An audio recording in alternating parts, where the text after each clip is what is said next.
him this dumbass. You guys are out of control. Just first of all, slow down the fucking sidewalk. When you see somebody coming, you get out of the way. Okay, humans are not gonna move for you. You guys are gonna move for us. All right, we don't fucking work for you.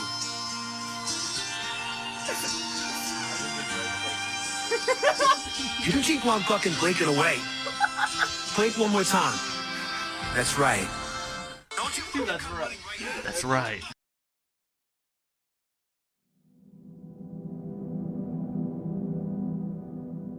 Excerpt from a local newspaper. Ominous unknown killer is still at large. After weeks of unexplained murders, the ominous unknown killer is still on the rise. After little evidence has been found, a young boy states that he survived one of the killer's attacks and bravely tells his story. I had a bad dream, but I woke up in the middle of the night, says the boy. I saw that for some reason the window was open, even though I remember it being closed before I went to bed. I got up and shut it once more. Afterwards, I simply crawled under my covers and tried to get back to sleep. That's when I had a strange feeling like someone was watching me. I looked up and nearly jumped out of my bed. There, in a little ray of light, illuminating from between my curtains, were a pair of two eyes. These weren't regular eyes, they were dark, ominous eyes. They were bordered in black and just plain out terrified me. That's when I saw his mouth, a long, horrendous smile that made every hair on my body stand up. The figure stood there watching me. Finally, after what seemed like forever, he said it. A simple phrase was said in a way only a madman could speak. I let out a scream. That's what sent him at me. Oh no, he's gonna Jeff to kill me! He pulled up a knife, aiming at my heart. He jumped on top of my bed. I fought him back. I kicked, I punched, I rolled around, trying to knock him off me. That's when my dad busted in. The man threw the knife. It went into my dad's shoulder. The man probably would have finished him off if one of the neighbors hadn't alerted the police. It looks like that child I've been watching is in trouble. I gotta help him out. They drove into the parking lot and ran towards the door. The man turned and ran down the hallway. I heard a smash like glass breaking. I saw the window that was pointing towards the back of my house was broken. I looked out it to see him vanish into the distance. I can tell you one thing, I will never forget that face. Those cold, evil eyes and that psychotic smile, they will never leave my head. Police are still on the look for this man. If you see anyone that fits the description in this story, please contact your local police department. Jeff and his family had just moved into a new neighborhood. His dad had gotten a promotion at work, and they thought it would be best to live in one of those fancy neighborhoods. Jeff and his brother Lou couldn't complain though. A new, better house. What was not to love? As they were getting unpacked, one of their neighbors came by. Hello, she said. I'm Barbara. I live across the street from you. Well, I just wanted to introduce myself and introduce my son. She turns around and calls her son over. Billy, these are our new neighbors. Billy said hi and ran back to play in his yard. Hi. Well, said Jeff's mom. I'm Margaret, and this is my husband Peter, and my two sons Jeff and Lou. They each introduced themselves, and then Barbara invited them to her son's birthday. Jeff and his brother were about to object when their mother said that they would love to. When Jeff and his family were done packing, Jeff went up to his mom. Mom, why would you invite us to some kid's party? If you haven't noticed, I'm not some dumb kid. Jeff, said his mother. We just moved here, and we should show that we want to spend time with our neighbors. Now we're going to that party, and that's final. Jeff started to talk, but stopped himself, knowing that he couldn't do anything. Whenever his mom said something, it was final. He walked up to his room and plopped down on his bed. He sat there looking at his ceiling when suddenly he got a weird feeling. Not so much pain, but a weird feeling. He dismissed it as just some random feeling. He heard his mother call him down to get his stuff and walked down to get it. The next day, Jeff walked downstairs to get breakfast and got ready for school. As he sat there, eating his breakfast, he once again got that feeling. This time it was stronger. It gave him a slight tugging pain, but he once again dismissed it. As he and Lou finished breakfast, they walked down to the bus stop. They sat there waiting for the bus, and then, all of a sudden, some kid on a skateboard jumped over them, only inches above their laps. They both jumped back in surprise. Hey, what the hell? The kid landed and turned back to them. He kicked his skateboard up and caught it with his hands. The kid seemed to be about 12, 1 year younger than Jeff. He wears an Aeropostale shirt and ripped blue jeans. Well, it looks like we got some new meat. Suddenly, two other kids appeared. One was super skinny, and the other was huge. Well, since you're new here, I'd like to introduce ourselves. Over there is Keith. Jeff and Lou looked over to the skinny kid. He had a dopey face that you would expect a sidekick to have. And he's Troy. They looked over at the fat kid. Talk about a tub of lard. This kid looked like he hadn't exercised since he was crawling. And I I'm Randy. Now, for all the kids in this neighborhood, there's a small price to pay for the bus fare, if you catch my drift.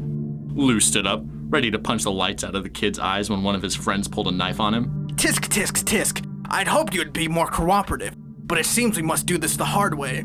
Jeff got that feeling again. Now it was truly strong. A burning sensation. He stood up, but Lou gestured him to sit down. Jeff ignored him and walked up to the kid. Listen here, little punk. Get back my bro's wallet, or else. Randy put the wallet in his pocket and pulled out his own knife. Oh, and what will you do? Just as he finished the sentence, Jeff popped the kid in the nose. Fuck! As Randy reached for his face, Jeff grabbed the kid's wrist and broke it. Randy screamed, and Jeff grabbed the knife from his hand. Troy and Keith rushed Jeff, but Jeff was too quick. He threw Randy to the ground. Keith lashed out at him, but Jeff ducked and stabbed him in the arm. Keith dropped his knife and fell to the ground screaming. Troy rushed him too, but Jeff didn't even need the knife. He just punched Troy straight in the stomach, and then Troy went down. Jeff, how'd you? Was all he said. They saw the bus coming and knew they'd be blamed for the whole thing. They started running as fast as they could. As they ran, they looked back and saw the bus driver rushing over to Randy and the others. As Jeff and Lou made it to school, they didn't dare tell what happened. All they did was sit and listen. Lou just thought of that as his brother beating up a few kids, but Jeff knew it was more. It was something scary. As he got that feeling, he felt how powerful it was. The urge to just hurt someone. He didn't like how it sounded, but he couldn't help feeling happy. He felt that strange feeling go away and stay away for the entire day of school. Even as he walked home to the whole thing near the bus stop, and how now he probably wouldn't be taking the bus anymore, he felt happy. When he got home, his parents asked him how his day was, and he said in a somewhat ominous voice, It was a wonderful day. Next morning, he heard a knock at his front door. He walked down to find 2 police officers at the door, his mother looking back at him with an angry look. Jeff, these officers tell me that you attacked 3 kids. That it wasn't regular fighting. And that they were stabbed. Stabbed, son! Jeff's gaze fell to the floor, showing his mother that it was true. Mom, they were the ones who pulled the knives on me and Lou. Son, Said one of the cops. we found 3 kids stabbed, 2 stabbed, 1 having a bruise on his stomach, and we have witnesses proving that you fled the scene. Now what does that tell us? Jeff knew it was no use. He could say him and Lou had been attacked, but then there was no proof it was not them who attacked first. They couldn't say that they weren't fleeing, because truth be told, they were, so Jeff couldn't defend himself or Lou. Son, call down your brother. Jeff couldn't do it since it was he who beat up all the kids. Sir, it was me. I was the one who beat up the kids. Lou tried to hold me back. He couldn't stop me. The cop looked at his partner and they both nod. Looks like a year in juvie for you. Why don't you burn in hell, Jeff? Wait! Says Lou. They all looked up to see him holding a knife. The officers pulled their guns and locked them on Lou. Son, just put the knife down. We're not gonna shoot you in the fucking head. We want to spare you, son. It was me! I beat up those little punks! Have the marks to prove it! He lifted up his sleeve to reveal cuts and bruises, as if he was in the struggle. Son, just put the knife down, Said the officer. Lou held up the knife and dropped it to the ground. He put his hands up and walked over to the cops. No, Lou, it was me. I did it. Jeff had tears running down his face. Poor bro trying to take the blame for what I did. Well, take me away. The police led Lou out to the patrol car. Lou, tell them it was me. Tell them I was the one who beat up those kids. Jeff's mother put her hands on his shoulders.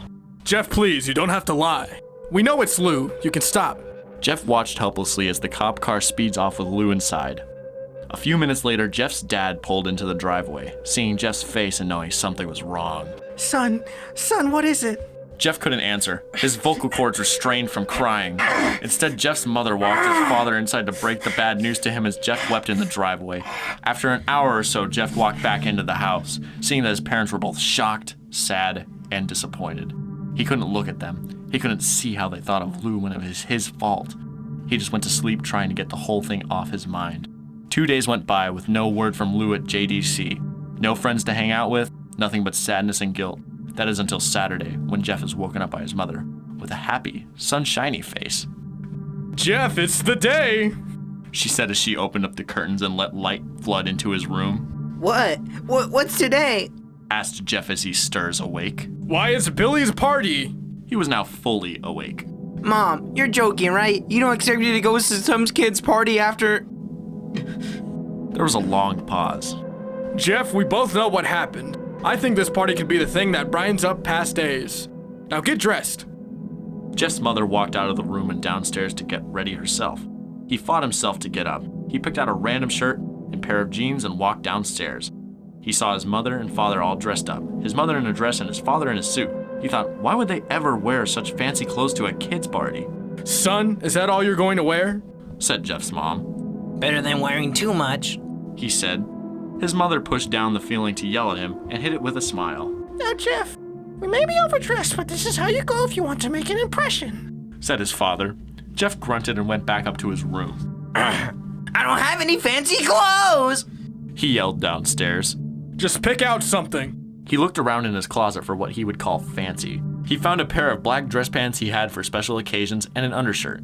He couldn't find a shirt to go with it though.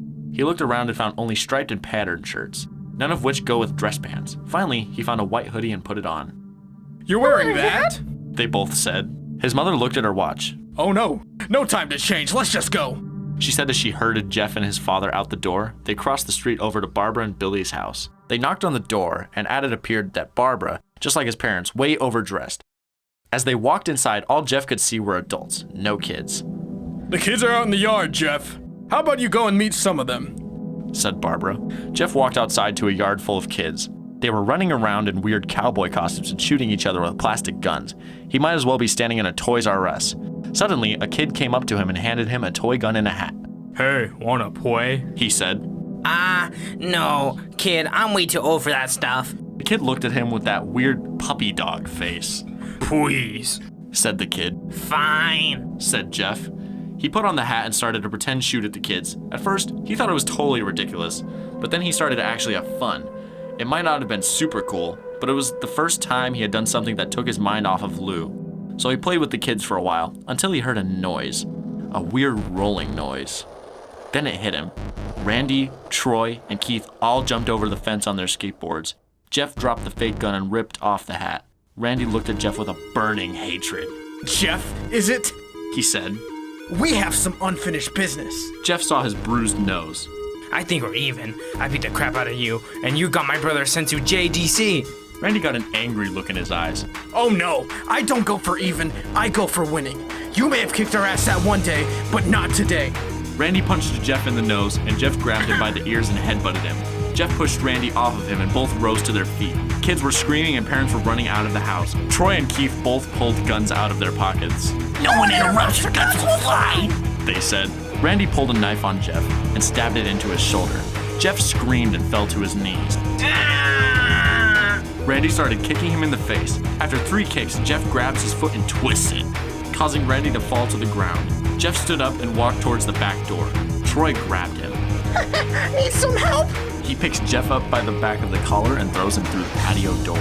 As Jeff tries to stand, he is kicked down to the ground. Randy repeatedly starts kicking Jeff until he starts to cough up blood. Come on, Jeff, fight me!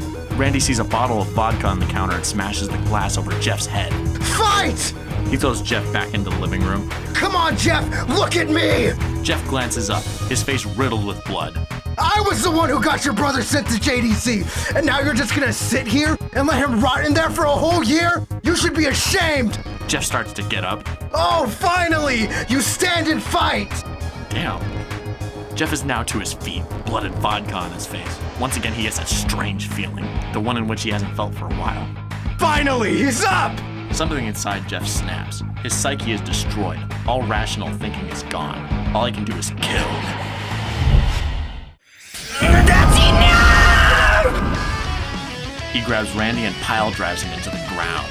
He gets on top of him and punches him straight in the heart. The punch causes Randy's heart to stop. As Randy gasps for breath, Jeff hammers down on him, punch after punch.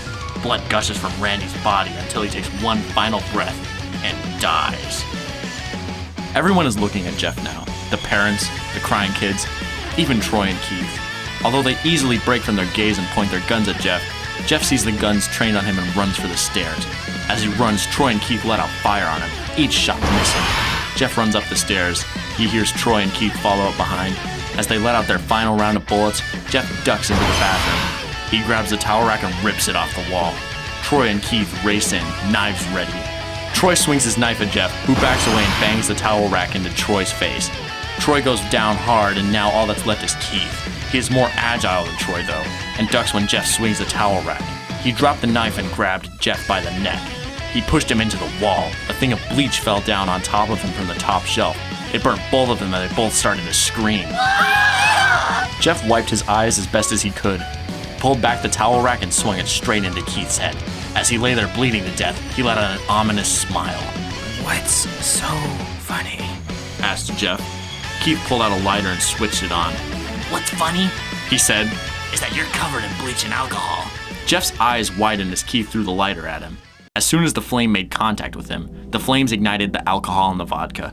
While the alcohol burned him, the bleach bleached his skin. Jeff let out a terrible screech as he caught on fire.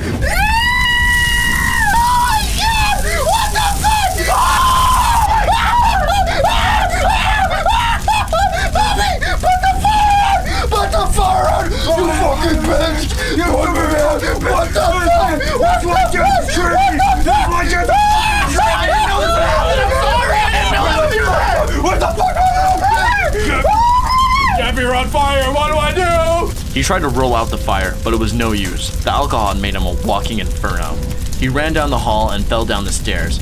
Everybody started screaming as they saw Jeff. Holy shit, that fucking kid's on fire! Oh my god! Oh my god!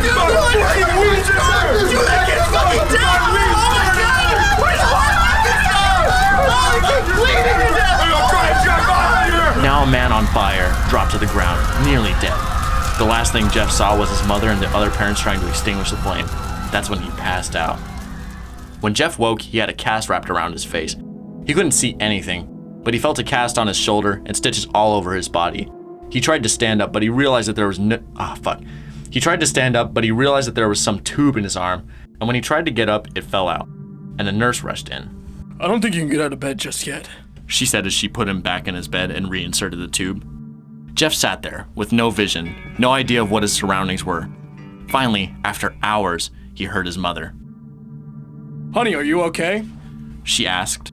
Jeff couldn't answer though. His face was covered, and he was unable to speak. Oh, honey, I have great news. After all the witnesses told the police that Randy confessed of trying to attack you, they decided to let Lou go. This made Jeff almost bolt up, stopping halfway, remembering the tube coming out of his arm. He'll be out by tomorrow, and then you two will be able to be together again. Jeff's mother hugs Jeff and says her goodbyes. The next couple of weeks were those where Jeff was visited by his family. Then came the day where his bandages were to be removed. His family members were all there to see it, what he would look like.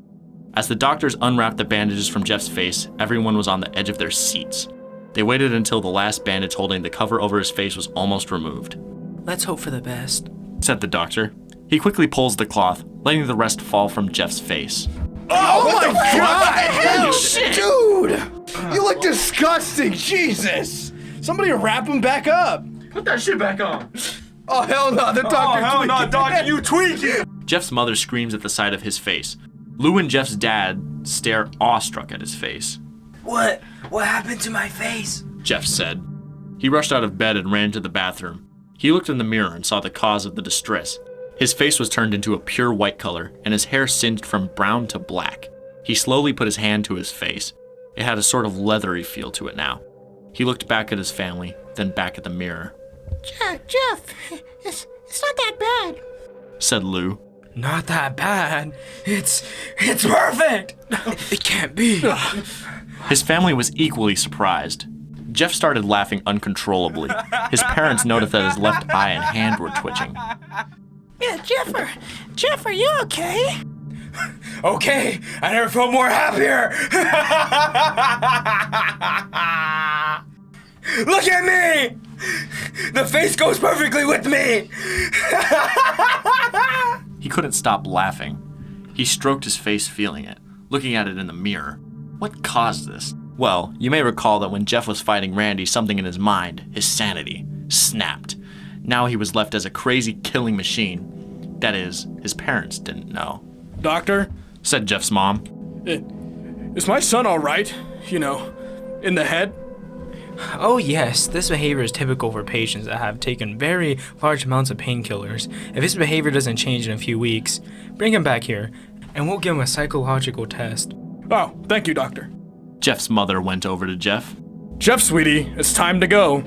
Jeff looks away from the mirror, his face still formed to do a crazy smile. Okay, Mommy. God damn, Jeff. Jeff tweaking. His mother took him by the shoulder and took him to get his clothes. This is what came in, said the lady at the desk. Jeff's mom looked down to see the black dress pants and white hoodie her son wore. Now they were clean of blood and now stitched together. Jeff's mother led him to his room and made him put his clothes on. Then they left, not knowing that this was their final day of life. Later that night, Jeff's mother woke to a sound coming from the bathroom. It sounded as if someone was crying. She slowly walked over to see what it was. When she looked into the bathroom, she saw a horrendous sight. Jeff had taken a knife and carved a smile into his cheeks. Jeff? What are you doing? Asked his mother. Jeff looked over to his mother. I couldn't keep smiling, Mommy. It hurt after a while. Now I can smile forever. Jeff's mother noticed his eyes, ringed in black. Jeff! Your eyes! His eyes were seemingly never closing. I couldn't see my face. I got tired and my eyes started to close. I burned out the eyelids so I could forever see myself, my new face. Jeff's mother slowly started to back away, seeing that her son was going insane. What's wrong, Mommy? Aren't I beautiful? Yes, son, she said. Yes, you are. Let me go get your daddy so he can see your face. She ran into the room and shook Jeff's dad from his sleep. Honey, get the gun. She stopped as she saw Jeff in the doorway, holding a knife. Mommy, you lied. That's the last thing they hear as Jeff rushes them with the knife, gutting both of them. His brother Lou woke up, startled by some noise. He didn't hear anything else, so he just shut his eyes and tried to go back to sleep. As he was on the border of slumber, he got the strangest feeling that someone was watching him. He looked up before Jeff's hand covered his mouth. He slowly raised the knife, ready to plunge it into Lou. Lou thrashed here and there, trying to escape Jeff's grip. Jeff said, Just go to sleep. I'm Jeff the Killing You.